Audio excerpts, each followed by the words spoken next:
Hello friends, welcome to my channel. आज हम दोस्तों यूपी पीसीएस में आरओ यारो हो या यूपी पीसीएस का पेपर जो होने वाला है, तो उसमें हम आपको हिस्ट्री की सेक्शन 1 टेस्ट सीरीज कराने जा रहे हैं। टेस्ट सीरीज अच्छी लगे तो चैनल को लाइक और सब्सक्राइब जरूर कर दीजिए। घटना चक्र पर आधारित है, तो इसमें आपको टोटल 50 प्रश्न कराने जा रहा हूँ। वीडियो अच्छी लगे तो चैनल को लाइक और सब्सक्राइब जरूर कर दीजिएगा।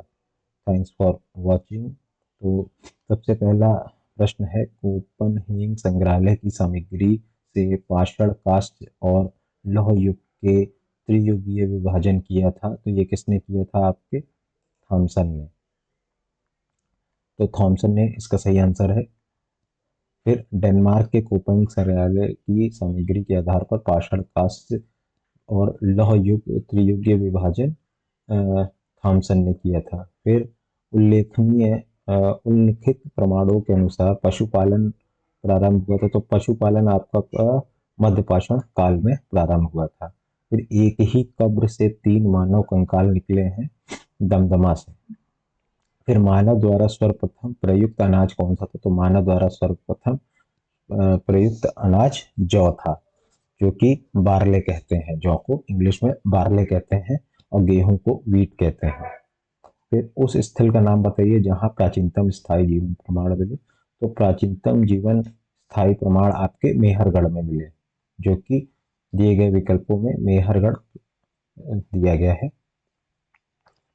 फिर नवदा टोली का उल्लेख किसने किया था? नवदा टोली का उल्लेख आपका एच डी संकालिया ने किया था। फिर गैरिक मृदभांड पात्र का नामांकन हुआ था हस्तिनापुर में। फिर नीचे दिए गए दो कथन दिए गए हैं, ए और बी। तो ए और आर में इसको सही है कि विंध्य क्षेत्र पाषाण युगीन लोग ने न्यूनतम भूतन काल अंत में गंगा घटी प्रवचन किया, यह सही। जलवायु परिवर्तन के कारण इस काल में शुष्कता का चरण था। तो ए और आर दोनों सही है और ए आर की सही व्याख्या करता है। जी आर शर्मा ने सराय नाहर राय में खुदाई के बाद अवधारणा दी थी। सिंधु सभ्यता किससे संबंधित है? तो सिंधु सभ्यता आपका आद्र आद्र ऐतिहासिक युग से संबंध है। सिंधु घाटी सभ्यता को आर्यों से पूर्व रखे जाने का महत्वपूर्ण कारण आपका क्या है? वह है मध्य भांड। फिर हड़प्पा संस्कृति की जानकारी का प्रमुख स्रोत है पुरातत्व खुदाई। फिर सूची 1 और सूची 2 को सम्मिलित कीजिए। तो सूची 1 और सूची 2 को सम्मिलित करते हैं तो इसकी आपकी होगी हड़प्पा दयाराम साहनी, हस्तिनापुर बीबी लाल, तक्षशिला जॉन मार्शल, कौशाम्बी आपके M. G. मजूमदार। एक जुते हुए खेत की खोज की गई थी कालीबंगा में। फिर सूची 1 और सूची 2 को सम्मिलित कीजिए। तो सूची 1 और सूची 2 में हड़प्पा आपकी रावी नदी में है, हस्तिनापुर गंगा और नागार्जुन कोंडा और कृष्णा तथा पैठान गोदावरी नदी से संबंधित स्थल है। इस संदैव सभ्यता का महान स्नान ग्रह कहाँ प्राप्त हुआ? यह आपका मोहनजोदाड़ो में प्राप्त हुआ। संदैव सभ्यता का महान स्नानघर आपका मोहनजोदाड़ो से प्राप्त होता है। इस जलाशय की लंबाई उत्तर दक्षिण की ओर 12 मीटर, चौड़ाई पूर्व और पश्चिम की ओर लगभग 7 मीटर और अधिकतम गहराई लगभग 2.5 मीटर की है। निम्नलिखित में से किसका सुमलेख नहीं है? तो इसमें आलमगीरपुर उत्तर प्रदेश सही है, लोथल गुजरात सही है, कालीबंगा हरियाणा यह गलत है। कालीबंगा आपका राजस्थान से है और रोपड़ पंजाब से है। हड़प्पा संस्कृति के स्थल एवं उनकी स्थिति के संबंध में निम्नलिखित युग्मों में से कौन सा एक सही सुमेलित नहीं है? तो राखी गढ़ी राजस्थान सही सुमेलित नहीं है। चुन्नू दड़ों के उत्थान का निर्देश किया था J. H. मैकेन। दघेरी एवं परवर्ती हड़प्पीय पुरस्थल कहाँ पे है? यह आपके पंजाब में। भारत का सबसे बड़ा हड़प्पन पुरस्थल कौन सा है? राखी गढ़ी। हरियाणा के हिसार जिले में राखी गढ़ी है और ये हड़प्पा सभ्यता का सबसे बड़ा स्थल है। मोहनजोदाड़ो हड़प्पा और गेनीवाल पाकिस्तान में है तथा राखी गढ़ी धौलवीरा भारत में है। हड़प्पा सभ्यता के 5 वृहद स्थलों की श्रेणी में जो आते हैं, निम्नलिखित में से कौन सा सम्मिलित नहीं है? तो धौलावीरा आपका सम्मिलित बी के थापड़ नहीं है। हाथी दांत का पैमाना हड़प्पीय संदर्भ में मिला, यह आपके लोथल में मिला। हड़प्पन संस्कृति के संदर्भ में शैलकृत स्थाप के प्रमाण कहाँ मिले हैं? यह आपके धौलावीरा में मिले हैं। एक उन्नत जल प्रबंध व्यवस्था का साक्ष्य प्राप्त हुआ है धौलावीरा से। हड़प्पन स्थल सैलानी सोनाली के अभी हाल ही में उल्लेखनों से प्राप्त हुए हैं। मानव शवाधन। फिर वस्त्रों के लिए कपास की खेती का आरंभ सबसे पहले कहाँ किया गया था? भारत में। फिर मृणपटिका और उत्कीर्ण संयुक्त देवता की कृति प्राप्त हुई थी आपकी कालीबंगा से। आर्य शब्द इंगित करता है श्रेष्ठ वंश को।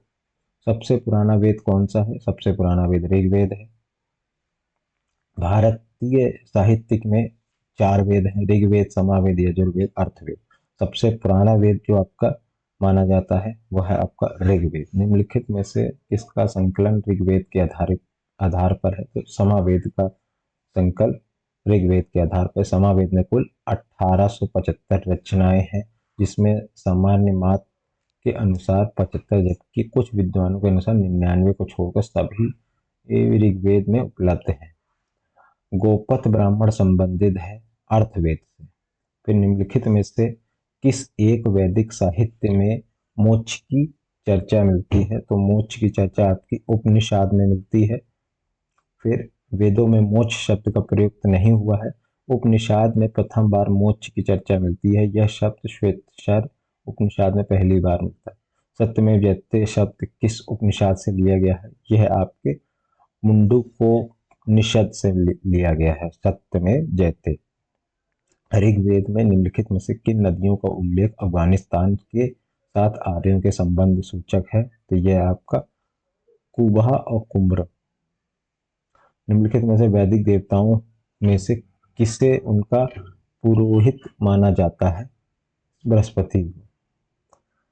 वैदिक कालीन प्रशासन में भागदुहा कौन सा अधिकारी था? यह राजस्व कर जमा करने वाला अधिकारी था। वैदिक काल प्रशासन में भागदुहा राजस्व कर एकत्रित करने वाला अर्थ मंत्री होता था। निम्नलिखित में से किसने आर्यों के आदि देश के बारे में लिखा है? तो बाल गंगाधर तिलक ने आर्यों के आदि देश के बारे में लिखा है। तिलक ने यह व्यक्त किया था कि आर्यों का आदि देश उत्तरी ध्रुव था, किंतु तिलक का यह भी इतिहासकारों में मान नहीं है। उत्तर वैदिक काल में निम्नलिखित में से किनको आर्यों का संस्कृत का धुर समझा जाता था? कुरु और पांचल को। ऋग्वेद में निम्नलिखित प्रसिद्ध दास राजाओं को निम्नलिखित किस नदी के किनारे लड़ गया था? यह आपका होगा पुरुषणी। प्राचीन काल में आर्यों को जीविकोपार्जन का मुख्य साधन था, वह कृषि थी। किस वेद में सभा और समिति को प्रजापति की 2 पुत्रियों कहा गया है? अर्थवेद।